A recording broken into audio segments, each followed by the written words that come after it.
Welcome to Penrose Learning, where we make understanding easy. You begin by securing permissions and defining clear safety rules. Make sure oversight is in place so work stays non-physical and documented. Once done, provision an isolated simulation environment and confirm it cannot access external systems. Next, gather validated theoretical models and baseline assumptions so your work targets hypotheses rather than practical construction. This protects people and focuses effort on understanding mechanisms instead of real-world fabrication. Finally, record the initial scope. You now build the conceptual model in modular pieces.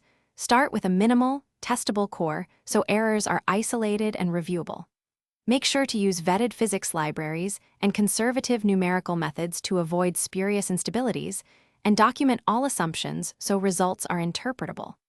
Once components exist, run incremental unit tests and sensitivity sweeps to see which inputs matter most.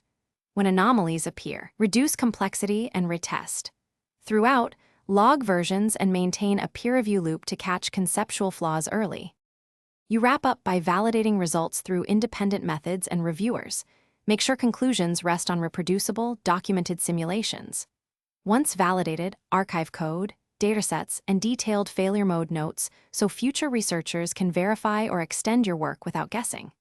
If anything behaves unpredictably, suspend further runs immediately, preserve complete logs, and escalate to oversight.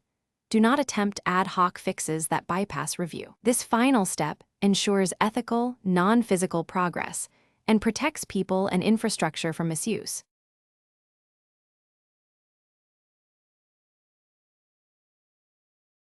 Thanks for watching. If this was helpful, leave a like and consider subscribing. See you next time.